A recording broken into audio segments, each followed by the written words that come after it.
Eu gostaria de chamar agora a professora doutora Helga Reinhold. A doutora Helga é um expoente da logoterapia no Brasil e ela vem colocar a abordagem da logoterapia em toda essa problemática que o professor Ibiraci colocou tão bem. Bem-vinda às que estão chegando, né? Muito bom. Doutora Helga, cadê? A Helga já está aqui.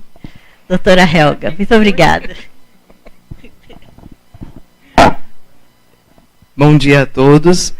A exposição do Dr. Ibiraci foi tão completa e tão exaustiva que resta pouco a dizer, né? Mas, pelas leis da aprendizagem, a repetição ajuda a fixar os conteúdos, né? Então, vocês vão ver elementos repetitivos aqui na minha apresentação. A Marina disse que a gente mesmo se apresenta, é isso? Ah, então eu sou psicóloga, sou psicóloga formada pela PUCamp, onde eu fiz graduação, mestrado, doutorado, inclusive doutorado com um tema ligado à logoterapia, e fiz minha especialização em logoterapia com a doutora Elizabeth Lucas, na década de 80 do século passado, né? Atualmente eu vivo e trabalho num centro universitário, numa cidade que o Dr. Ibiraci também mencionou, como tendo os mais altos índices de suicídio do estado de São Paulo, São João da Boa Vista. Só um parênteses, já que ele mencionou a cidade, a gente está há 20 anos tentando formar grupos de pesquisa, temos mais um outro centro universitário lá, sobre justamente a questão do suicídio, né? Porque é notório, as estatísticas também mostram isso, que nós temos um número elevado de suicídio, né? E que hoje, por um acordo na imprensa, os suicídios não são mais noticiados com aquele sensacionalismo que antigamente havia. E isso é muito importante, como eu vou também mencionar daqui a pouco, né? Eu trabalho nesse centro universitário como docente na área da psicologia, mas eu também coordeno um núcleo de atendimento psicopedagógico ao aluno, junto com a psicopedagoga, e o objetivo principal é maximizar a aprendizagem do aluno e fazer com que ele se sinta bem no ambiente universitário. E, logicamente, aí entram os fatores que interferem no estudo, né? E nesses últimos 3 meses aí do semestre, eu acompanhei 3 alunos que tentaram o suicídio com um comportamento constante de recorrência, resistência a ir ao médico, ao psiquiatra, e resistência maior ainda em tomar a medicação, né? Então, a gente trabalha muito nesse apoio e nessa importância, né, de ajudar esses alunos também. Bom, vamos então começar aqui. Como já o Dr. Ibiraci falou, estudos brasileiros e internacionais apontam aumento do número de suicídios na população em geral e especificamente entre os adolescentes. Aqui só repetindo mais algumas coisas. Uma morte a cada 40 segundos no mundo, 800 mil pessoas por ano morrem, né, por suicídio, e a segunda principal causa de morte entre jovens de 15 a 29 anos é o suicídio. No Brasil, os números oficiais indicam mais mortes por suicídio do que por AIDS e câncer, né? E também acidentes, né, mas realmente o suicídio é o maior. Tenho dado aqui 2014, 10 mil vítimas de suicídio no Brasil. E na Europa, suicídio é a segunda causa mais comum de morte, na faixa de 15 a 35 anos também. Bom, agora uma pergunta que eu faço. As estatísticas que nós lemos, recebemos nos órgãos oficiais, né, elas são confiáveis? né? Então, no caso do suicídio, acontece muito a subnotificação, ou seja, muitos suicídios e tentativas, muito mais ainda, acabam não sendo notificados e camuflados com alguma outra coisa, né? Quantos acidentes que não acontecem e que por trás tem uma motivação suicida, né? E também, por exemplo, nos atestados de óbito, às vezes por insistência da própria família, né, são colocadas outras coisas, tipo ingestão acidental de medicamentos, né? E não aparece explicitamente suicídio. Então, as estatísticas que nós temos, os números, são muito menores do que a realidade, né? O suicídio também apresenta mitos, tabus e preconceitos que já foram aí mencionados, e um mito que eu acho assim tão recorrente na população em geral é assim: quem fala não faz. Mentira. Né? Quem fala pode fazer sim. E aí vem os sinais que as pessoas dão, só que a gente está tão assim, a gente não quer saber disso muitas vezes. E aí a gente ignora esses sinais, né? E o Dr. Iberaci falou muito claramente sobre os sinais que o adolescente dá. E um aspecto que eu acho assim fundamental, quando ele começa a dar os objetos que ele mais estimava. Esse já é um alarme número 10, né? Mas vem associado a outras coisas. Então a pessoa fala sim, nós é que não queremos escutar, né? Porque toca num ponto que é um certo tabu, como é a morte também, né? Uma outra coisa importante é o seguinte: o suicídio é um fenômeno multideterminado. E nós temos uma grande dificuldade em termos de estabelecer uma relação causal entre o ato e o motivo, né? Então, quando acontece um suicídio, as pessoas começam a pensar: nossa, por que será que ele se matou? Né? Ele se matou porque estava em dificuldades financeiras. Tá. Mas nunca é o único fato. Né? Daqui a pouco a gente vai ver um pouquinho mais sobre isso. Mas ele é multideterminado, então as causas realmente são múltiplas. Existem algumas populações de maior risco em que as taxas de suicídio são mais elevadas, e são geralmente grupos vulneráveis e que sofrem de discriminação. Refugiados, migrantes, indígenas, né? Nós lemos assim, repetidas vezes, de jovens indígenas que acabam cometendo suicídio, né? Geralmente porque, em contato com a civilização, eles estão perdendo as suas origens e entram em conflito, né? A questão de uma sexualidade que foge, às vezes, da maioria, né? Que também tem essa maior vulnerabilidade, e pessoas privadas da liberdade, que estão presas, né? Pode passar. Bom, fatores de risco, segundo a Organização Mundial de Saúde, e mais alguns outros que a gente vai acrescentar aqui, vocês vão ver que é uma lista enorme, que até vocês já acabaram de ouvir, né? E depois eu vou fazer alguns comentários em cima disso. Só vou rapidamente passar isso para vocês. Primeiramente, o fator de risco é a pobreza, né? Nível socioeconômico e educacional mais baixo, perda de emprego, que hoje está sendo crucial, né? Principalmente para os jovens e também para os mais idosos, que têm maior dificuldade ainda em encontrar um emprego de novo. Estresse, de modo geral, social, né? Problemas com família, relações sociais, falta de sistemas de apoio, traumas, abuso físico e sexual, perdas, né? De todos os tipos. Pode passar.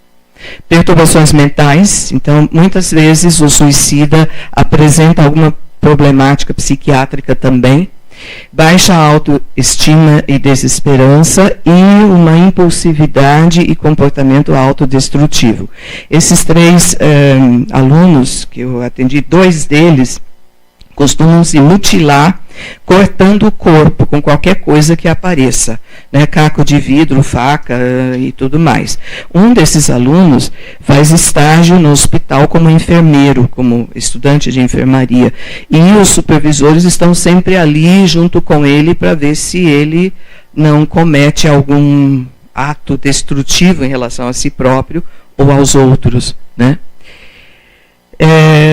Doença física e dor crônica, exposição ao suicídio de outras pessoas, vendo que para aquela pessoa foi uma solução, quem sabe para mim também seria, né? Outro aspecto importante, acesso aos meios para cometer suicídio. Eu moro perto, 40 quilômetros de Poços de Caldas, que tem um edifício no centro da cidade que ficou famoso há 20 anos atrás, por ser local de suicídio, né? E isso era publicado nos jornais. A parte de cima era um terraço panorâmico, né? E o acesso era aberto, e as pessoas subiam ali e se jogavam, né? Hoje não, hoje, quer dizer, depois de não sei quantos suicídios, eles proibiram o acesso e fecharam o terraço, né? Mas ele se tornou tristemente famoso por isso. Então, esse acesso aos meios facilita muito, né? Pouca competência para enfrentar problemas e adversidades e construir resiliência. Nós sabemos, durante a logoterapia, nós crescemos e amadurecemos no enfrentamento de adversidades as mais diversas, né? Então, se você é muito poupado de tudo, você cresce com mais dificuldade. Dificuldade em lidar com os estressores, termos de relacionamento. Entre os alunos que eu atendi esse semestre, vários queriam se matar porque o namorado deu fora, né? Então, no primeiro momento, você tem que acudir, você tem que estar à disposição. Eu dou meu WhatsApp para esses alunos, aí a todo momento eles podem se comunicar comigo, porque realmente eles ficam numa situação muito crítica, né? Vítima ou testemunha de desastres. Tem estudos em relação às torres gêmeas, né? De pessoas sobreviventes, tanto bombeiros, pessoal que acudiu, como também as pessoas que participaram, e a taxa de suicídio entre essas pessoas é muito elevada. Assim como também aquela da Boate Kiss, que aconteceu há 2, 3 anos atrás, né? Então ainda é pouco tempo, mas houve várias tentativas de suicídios de pessoas que estavam ali, né? Como pessoas frequentando a boate, e também as pessoas que resgataram as pessoas. Então, de você ser vítima ou testemunho de desastre também te predispõe.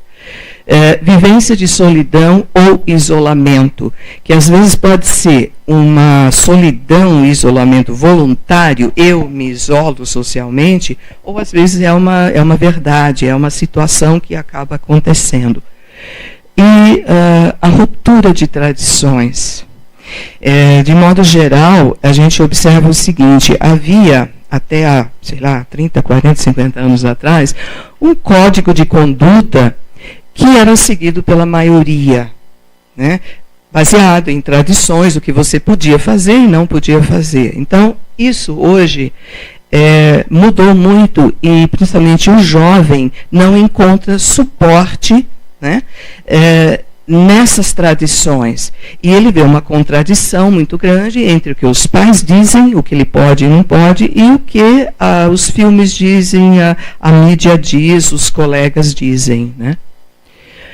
Tentativa de suicídio anterior. Este é um fator de risco elevadíssimo, né? A pessoa que tentou suicídio uma vez, ela tem uma grande probabilidade de tentar uma segunda, uma terceira, uma quarta, até dar certo, né? E é justamente aí, nesse período, que entra a importância de um suporte, de um apoio psicoterapêutico, inclusive, ou da família. Porque talvez o maior fato aí, a reincidência da tentativa. o que não acontece, né? A gente acha, não, tentou uma vez, sobreviveu, tá bom, aprendeu a lição. Não, não é assim que se aprende a lição, né? Aspectos geográficos e culturais. Existem regiões no planeta, por exemplo, muitos esquimós, talvez tenham alguma coisa a ver com a luz solar, né, da qual eles ficam privados por muito tempo, onde a taxa de suicídio é muito elevada. E também existem culturas que colocam o suicídio como uma prática até socialmente aceita, né? E aí temos a adolescência como período vulnerável ao comportamento suicida, que é o tema do nosso assunto aqui, né?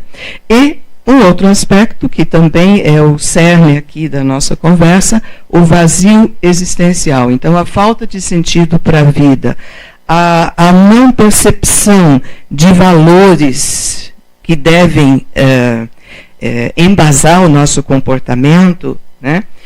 Muitas vezes acaba causando, então, esse vazio existencial que a gente observa muito em adolescentes, e aí eles preenchem esse vazio com drogas, né, de todos os tipos, comportamentos de risco, né, e outros que a gente observa muito nos adolescentes.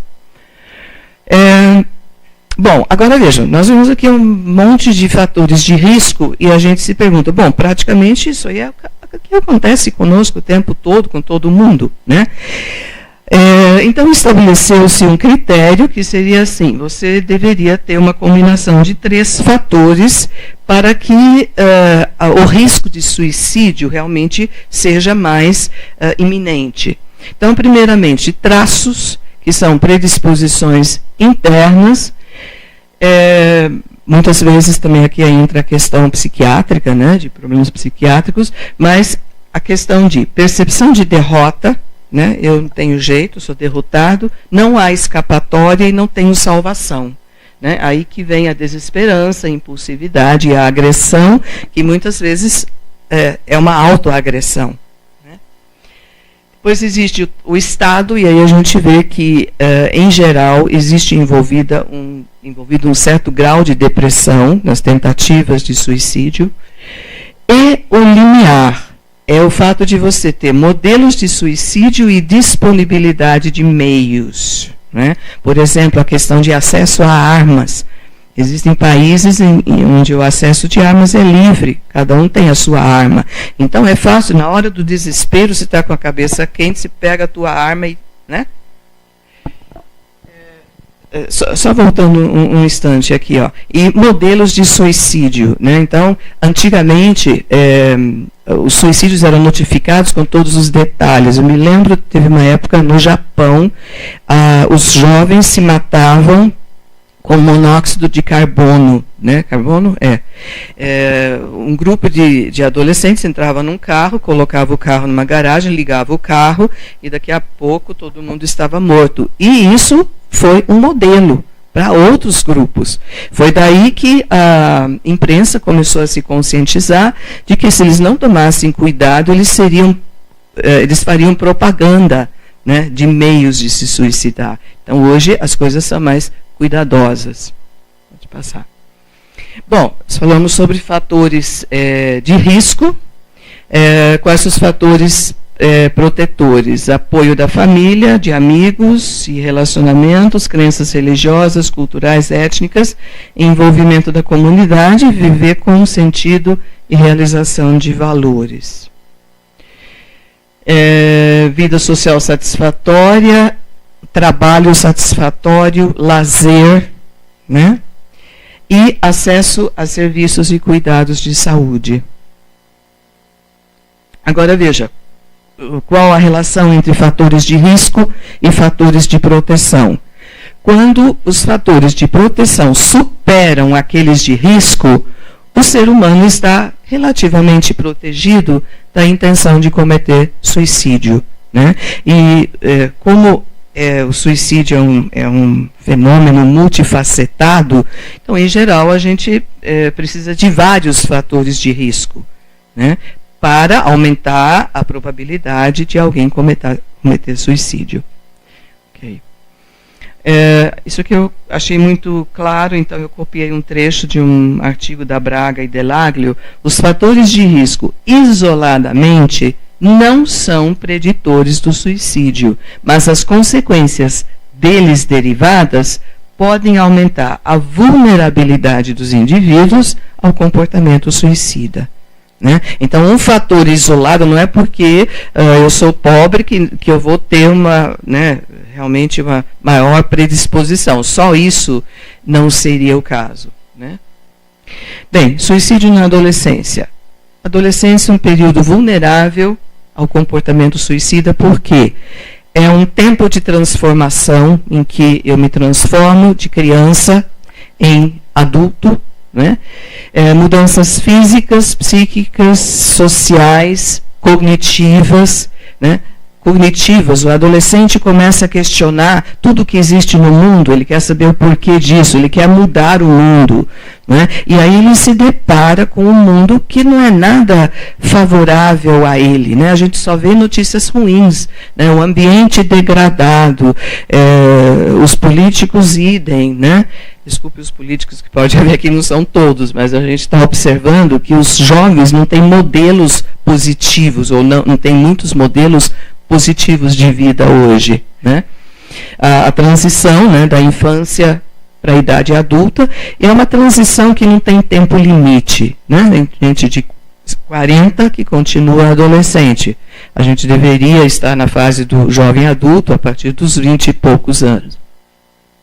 É muito conhecida entre nós a chamada síndrome da adolescência normal, da Haber-Asturi, e que é assim chamada porque o adolescente apresenta uma série de comportamentos que no adulto seriam considerados patológicos, mas no adolescente normal.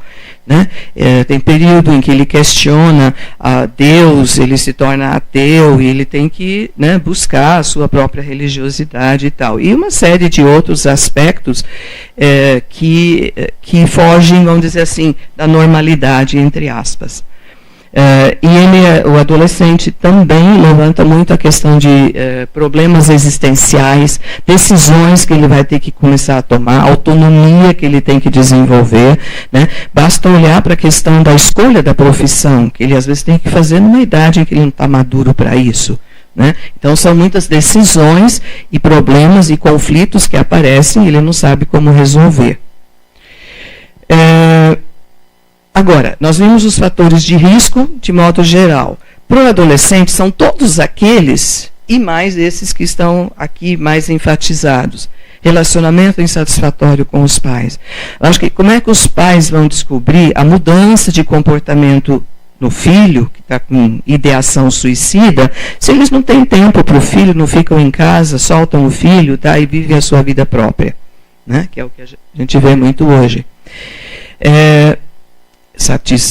Violência doméstica, né, de todos os tipos, como espectador, como envolvido também, solidão, desespero, incapacidade, baixa autoestima, perda de pessoas significativas por morte ou por afastamento, falta de motivação, dele ser negligenciado ou rejeitado em criança, né, e que pode se prolongar para a adolescência.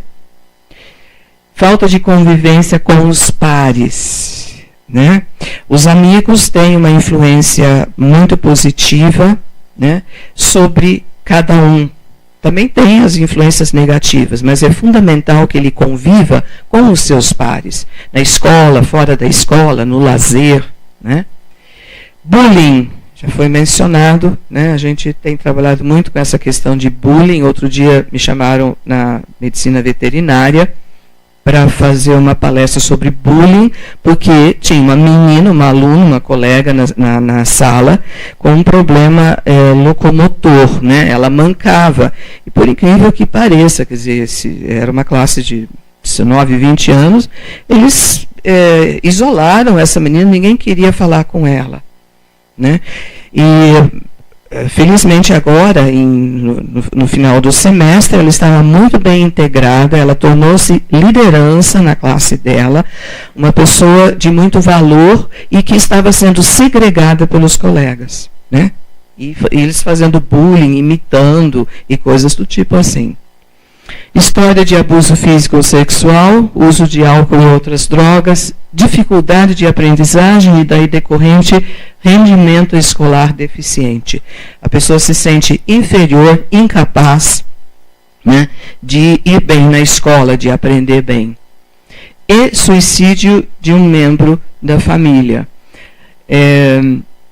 Só esqueci de mencionar, suicídio de um membro da família, a questão de suicídios recorrentes numa família. No ano passado, suicidou-se em São João da Boa Vista, para variar, uma pessoa de meia idade, um homem de negócios muito bem sucedido, e ele acabou se enforcando numa árvore na fazenda da família dele, em que há 30 anos atrás uma irmã dele, muito jovem, se suicidou da mesma forma. Que na época foi assim, nossa, ela jovem, bonita, rica, inteligente e tal, por que será que ela se suicidou dessa forma, se suicidou e dessa forma? Né? Então, muitas vezes, lembrando de uma história que o doutor contou aqui, a pessoa se suicida da mesma forma que alguém da família.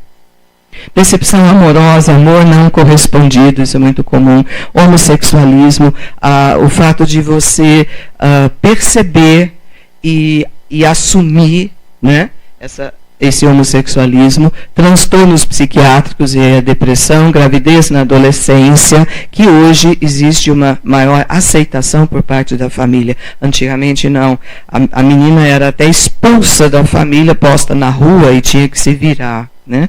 Mas continua sendo um fator de risco na adolescência.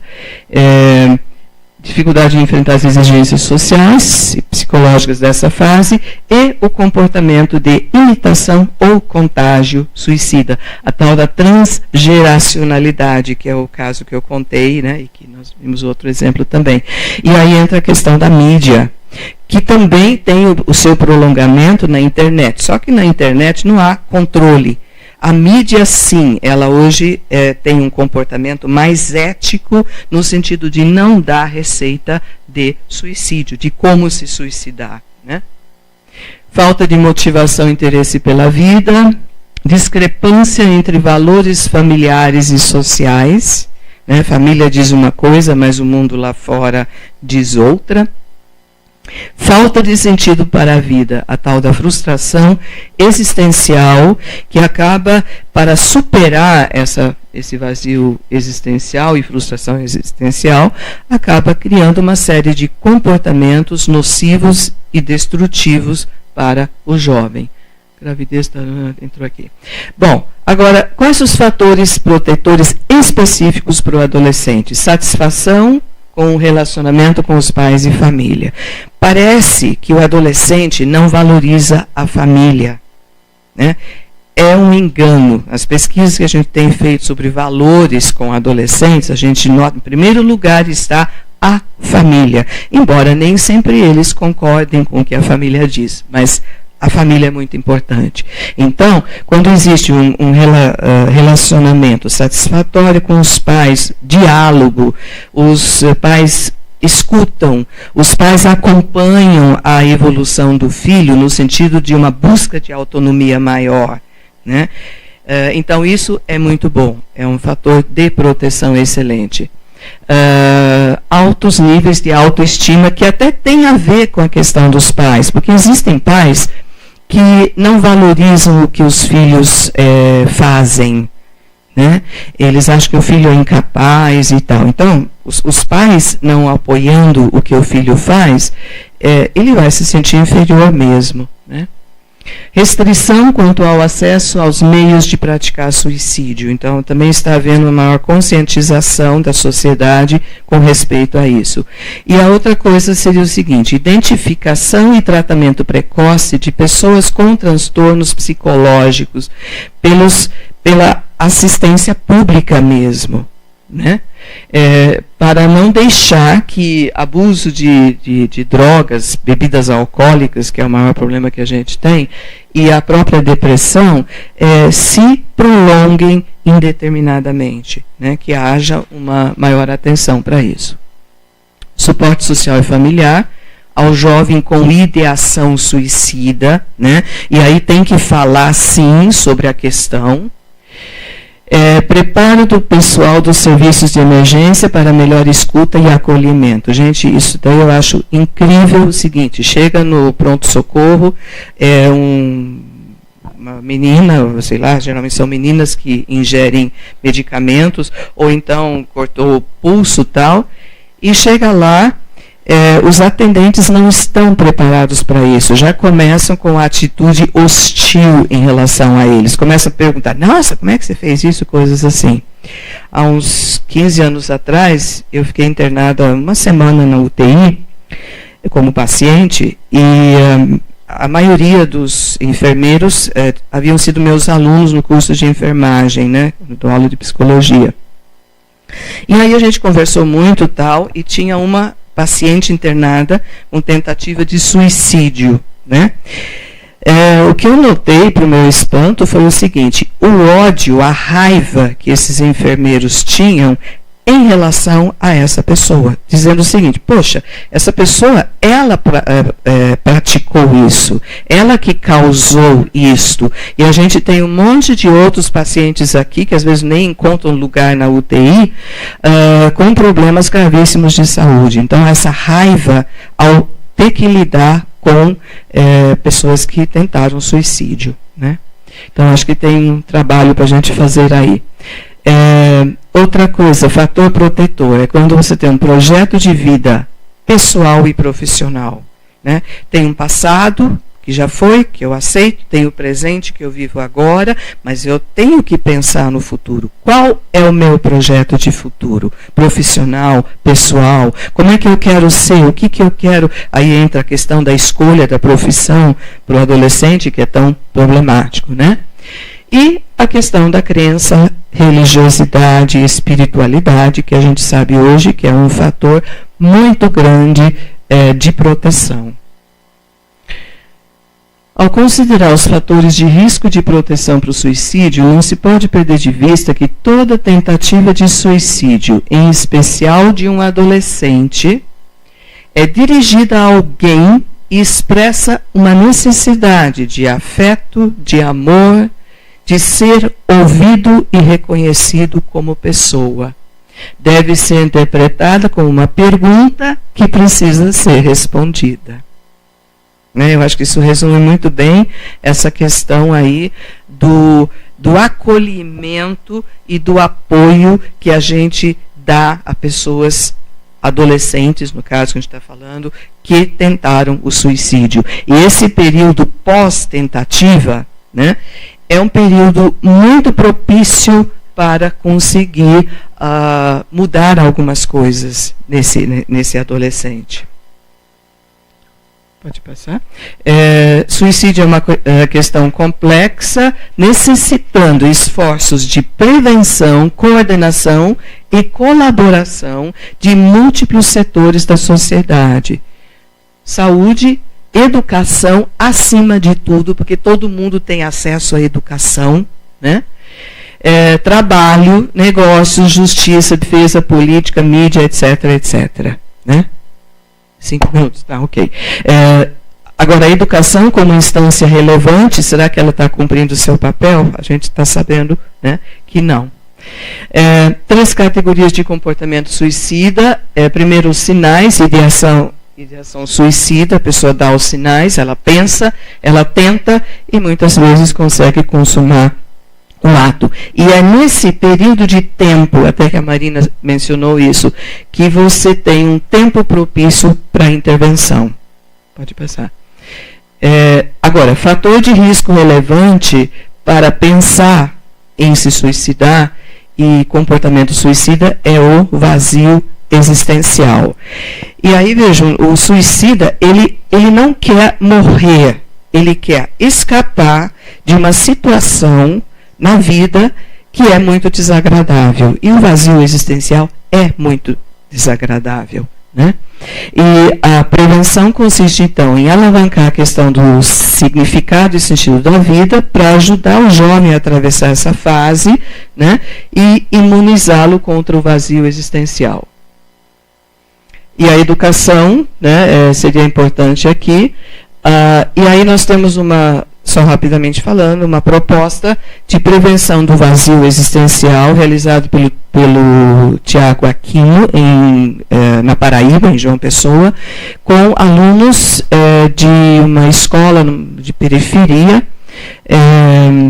ensino médio, né, com grupos de discussão, grupos de textos, de metáforas, né, justamente para prevenir o vazio existencial e fazer com que a pessoa perceba um sentido maior na sua vida, e com realização de valores, etc. Né? Então, esse é um trabalho muito interessante e que serve de modelo para a gente poder, inclusive, fazer algo semelhante.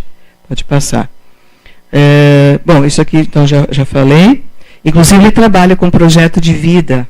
Né? Ele elabora nessas discussões com grupos pequenos de adolescentes, ele trabalha a questão do projeto de vida. Pode passar, que é isso aqui que eu já falei. E aí nós teríamos que buscar, elaborar, oferecer programas que possam, de forma direcionada e sistemática, trabalhar com adolescentes essa questão do vazio existencial, que nós consideramos maior fator de risco para o suicídio. Acho que já pode passar. Pode passar. E as referências que eu coloquei aqui. Tá bom? Como vocês viram, foi um reforço do que já nos falou o professor Ibiraci. Ok?